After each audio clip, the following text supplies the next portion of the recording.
प्रत्येक महिलेला स्वावलंबी आणि सक्षम बनवायचं आहे. त्याच्यासाठी मला एक हे मी पाऊल ठेवत आहे समाजकारणामध्ये. तुम्ही आता बिझनेस करताय, पण तुमचं एक पुढचं पाऊल पडताना दिसतंय. तुम्ही सामाजिक क्षेत्रात राजकारणात उतरताना दिसताय. बरोबर. तर स्थानिक स्वराज्य संस्थांच्या निवडणुका आहेत. हो. कशी तयारी सगळी सुरू आहे? तयारी तर आम्ही चालू केलेली आहे आता. आता व्यवसायाच्या माध्यमातून आम्ही 8-10 वर्षामध्ये बरेच समाजकार्य वगैरे झालेलं आहे आमचं. मग ते कोविडच्या काळामध्ये असेल, अ, मध्ये आमच्या इथं कोल्हापूरला महापूर आला त्यावेळेस असेल, अधूनमधून असेल. म्हणजे दोघांनाही आम्हाला ह्या गोष्टींची फार आवड आहे.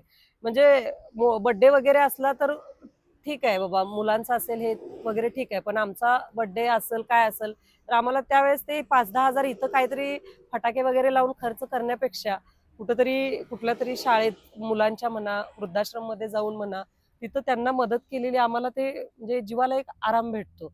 खूप चांगलं वाटतं ते. आता ह्या माध्यमामधूनच मला असं वाटतंय, की महिला जी आहे, आता मी 10 वर्षापूर्वी मी सुद्धा घरातच बसायचे. म्हणजे घरातून बाहेर निघणं आणि हे बोलणं वगैरे यातनं काहीच म्हणजे मला जमत नव्हतं. समोर कॅमेरा आला, की असं थरथरायला होत होतं. पण आता तसं चालत नाही. माझी महिला माता भगिनी प्रत्येक घरात तुम्ही जर गेला, तर घर सांभाळून, संसार सांभाळून, सासू-सासरे सांभाळून काही ना काही घरात बसून उद्योग करतात त्या. मग ते ब्लाउज शिवणं असेल, परत पापड बनवणं असेल, काही छोटे-मोठे जे आहेत ते बरेच उद्योग करतात. हातावरती स्वेटर बनवणं असेल, व अशा माझ्या संपर्कातल्या सुद्धा भरपूर आहेत. त्या महिलांना त्यांच्या कामासाठी, केलेल्या कामासाठी मार्केट मिळवून देणं आणि त्या मार्केटसोबतच त्यांच्या कामाला दाम मिळवून देणं.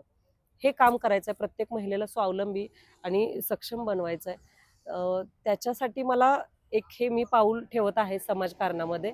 तर बघूया आता काय होतंय पुढे.